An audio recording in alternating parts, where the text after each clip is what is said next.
Welcome back. JavaScript की podcast का सिलसिला ऐसे ही जारी है। पिछले पॉडकास्ट में हमने बताया था जावा स्क्रिप्ट का इंट्रोडक्शन।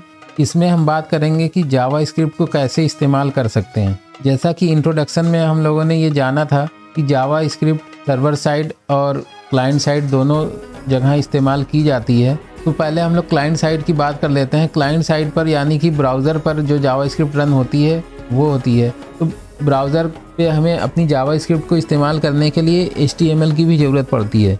HTML के जो टैग होते हैं उस टैग के बीच में हमें जावा स्क्रिप्ट अपनी लिखनी पड़ती है। तो अब जावा स्क्रिप्ट को हम अपने HTML में दो तरीके से यूज़ कर सकते हैं। एक तो ये है कि हम अपनी HTML में ही जावा स्क्रिप्ट को लिख दें, जो भी हमें जावा स्क्रिप्ट इस्तेमाल करनी है उसके लिए हम लोग स्क्रिप्ट टैग का इस्तेमाल करते हैं और अपने HTML में ही स्क्रिप्ट टैग के अंदर जावा स्क्रिप्ट लिखते हैं और उसको यूज़ करते हैं। दूसरा तरीका ये है कि एक अलग से एक फ़ाइल बना दें और उसका एक्सटेंशन जावा स्क्रिप्ट रख दें और फिर उसको हम अपने HTML में इंक्लूड कर लेते हैं। तो वो चीज़ हो गई एक्सटर्नल जावा स्क्रिप्ट। तो ये दो तरीके से इस्तेमाल होता है। ज़्यादातर जो अब ये समझते हैं कि ये दोनों तरीके में से कौन सा तरीका कहाँ इस्तेमाल होता है। अगर आपको थोड़ी मोड़ी जावा स्क्रिप्ट का इस्तेमाल करना है, कुछ बहुत ज़्यादा आपको कुछ ऑपरेशन नहीं परफॉर्म करवाना है, तो हम वहीं पर लिख देते हैं। उसको इनलाइन जावा स्क्रिप्ट भी कहते हैं, जो कि वहीं पर हम लोग लिख देते हैं अपने HTML में ही।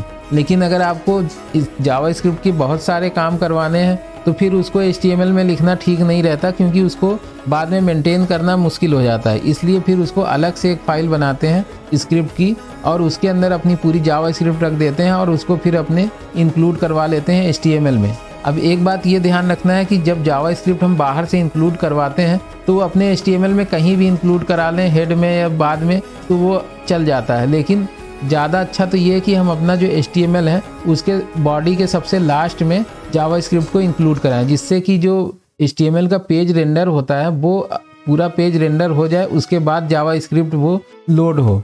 इससे पेज लोड टाइम जो है बढ़ता है। अब बात आई है पेज लोड टाइम की, तो वो भी आपको बता देते हैं कि जैसे अब आजकल दिन ब दिन जो है ये कोई भी वेबसाइट आप ओपन करते हैं तो वो बहुत ही फास्ट ओपन होती है। तो वो जितना पेज लोड टाइम कम होगा वेबसाइट का, वो उतनी जल्दी लोड होगी। तो जो भी साइटें हैं वो लोग जो है गूगल के थ्रू सर्च करते हैं, तो गूगल उन्हीं साइटों को प्रेफरेंस देता है जिनकी की स्पीड तेज़ हो, जिससे कि यूज़र जल्दी से उसको ओपन कर पाए।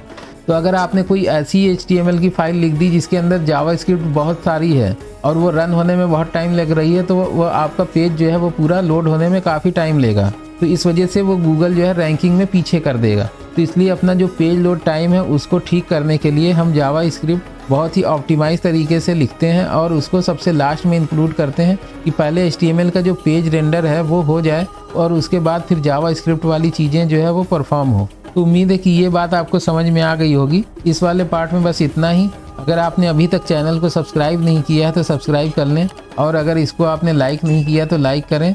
अगले पार्ट में लेकर के आपके सामने आएंगे, जावा स्क्रिप्ट के वेरिएबल के बारे में बातें करेंगे। तब तक के लिए थैंक यू फॉर लिसनिंग।